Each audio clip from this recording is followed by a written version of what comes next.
Here with David Pelzer here at World Dairy Expo from Dairy Management Incorporated. David, how's life treating you? Really good, Bill. Boy, we've got so many great stories to tell here at World Dairy Expo. We have a number of our dairy producer board members here, really telling the dairy checkoff story of how we're working to help not only sell more dairy products, but also to be able to help instill more consumer confidence in our products, in our industry, and above all, in our dairy farm businesses. Yeah, no kidding. And there's so many different facets to that. You know, when you talk about, fluid milk sales or telling your story, animal welfare. I mean, the list goes on and on, the partnerships that you have. Now, let's talk a little bit about on the farm. Tell us a little bit about what you're working on there. Well, we have a program called Telling Your Story, where we work with dairy producers and other people in the dairy industry to be able to really tell our story to the public.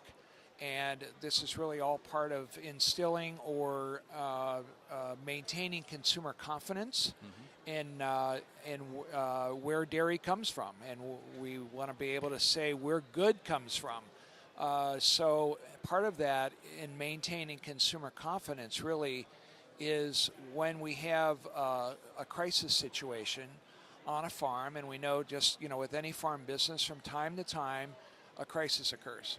Now, for some producers, a crisis may be when the milker doesn't show up on time, sure. Right? But we're talking about these instances whereas you would have a manure spill, for example, or there's the accidental death of an employee. So it's not only the handling the operations part of the crisis, but then also the public relations part of it, or the public image part of it.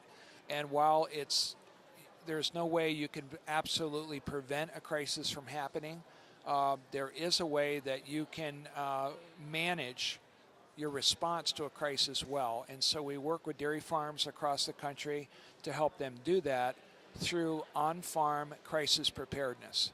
And there's a system to be able to do this where we work with farm businesses to be able to identify roles and responsibilities of everybody on the management team as well as workers to develop a crisis response checklist. So in the event of a crisis, people already know what to do.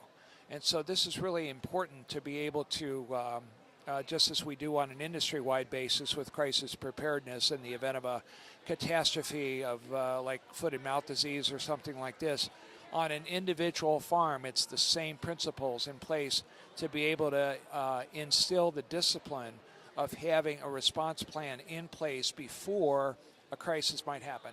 It's all about preparation, it sounds like. You know, you prepare for what doesn't happen, but in case it does, you want to... Yeah, because it's really difficult to prepare for things when a crisis is happening. You're just not going to remember all the things that you need to do.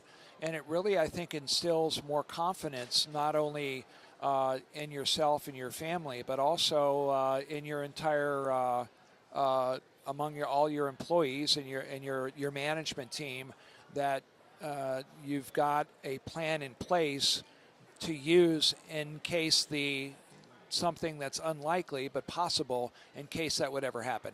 And you touched on a little bit of the resources available. How can DMI help with this, and what can a dairy producer do to take that next step if they don't have a plan in place? Well, the Dairy Checkoff has a program on-farm crisis preparedness that involves a training manual and a training program where we can work with a dairy producer group to be able to take them through that training and get people started on how to develop or how to enhance their own crisis response plan. Okay. Is there a website or other materials available for that? Or? There is, yeah.